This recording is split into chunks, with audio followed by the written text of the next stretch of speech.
मोठी बातमी छत्रपती संभाजीनगरमध्ये आता थोड्याच वेळात घाटी रुग्णालयामध्ये परिचारिका अचानक काम बंद आंदोलन करणार आहेत। गेल्या 3 महिन्यांचा पगार झाला नसल्यानं काम बंद आंदोलन करण्यात येणार आहे। घाटी प्रशासनाला वेळोवेळी सांगूनही पगार होत नसल्यानं त्यांनी काम बंदचं पाऊल उचललंय आणि घाटी रुग्णालय अत्यंत महत्त्वाचं असल्यानं काम बंद आंदोलनामुळे रुग्णसेवेवर परिणाम होण्याची शक्यता आहे।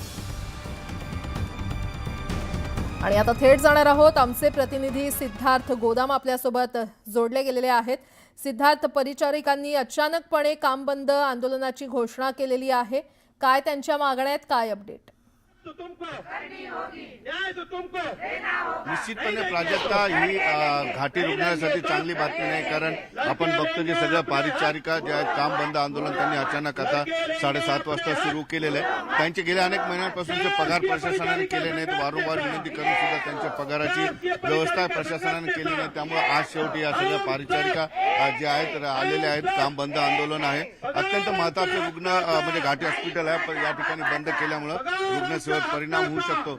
इंदुमती थोरात आपल्या सोबत आहेत, काय म्हणणं आहे ताई, कशासाठी हे आंदोलन? आज 18 तारीख उगवलेली आहे। लोकांचा सण, नाताळासारखा सण आपल्या समोर आलेला आहे, नवीन वर्ष समोर आलेलं आहे आणि 18 तारखेपर्यंत पगार झालेला नाही। पगाराची काही हालचाल होताना दिसत नाही। काल आम्ही पदाधिकारी प्रशासकीय अधिकारी गोदने साहेब यांच्याकडे गेलो असताना त्यांच्या कानावर ही गोष्ट घातली की पगार नाही, असं नाही। हो म्हणे, अडचण आहे, हे नाहीये म्हणे, बजेट नाहीये। नेहमी बजेटची, मग बजेट जर नाहीये तर मग डॉक्टरांचे पगार झाले, क्लास 4चे झाले, क्लार्कचे झाले, म्हणजे इतर परिचारिका सोडून सर्व कर्मचाऱ्यांचे झाले। त्यांच्यासाठी बजेट होतं आणि फक्त ज्या 24 तास कक्षामध्ये काम करतात, आपला हॉस्पिटल सांभाळतात, त्यांच्यासाठी बजेट नाही। आज कमीत कमी 300 ते 400 लोकांचा पगार नाहीये आणि आम्ही म्हटलं मग पगार नाही तर मग काय करायचं, आम्ही आंदोलन करू। तर राज्याचा विषय का आपल्या घाटीपुरता? घाटी राज्याचं मला माहिती नाही अजून। राज्यात पण अशीच परिस्थिती, जे नवीन लोक डिसेंबरमध्ये 23ला लागलेले आहेत, काही नवीन लागले, तिकडं पण असंच होतं। अलिबागला 11 महिन्याचा पगार झाला नव्हता, तिथं सुद्धा आंदोलन करावं लागलं। म्हणजे काय म्हणणं आता, जर पगार नाही झाला तर पुढे कसं राहील? पगार नाही झाला तर आम्ही कामावर नाही जाणार। काम बंद? आतापासून काम बंद। दाम नाही तर काम नाही, खाणार काय आम्ही? भाड्याचे घर काय, मालक दररोज म्हणतो भाडे द्या, नाही तर घर खाली करा। निश्चितपणे काही इतर महिलांना सुद्धा बोलले, काय अडचण झालेली नेमकी पगार नाही म्हणून? आज 18 तारीख उगवली, परंतु आमच्या काही परिचारिकांचा पगार झालेला नाहीये।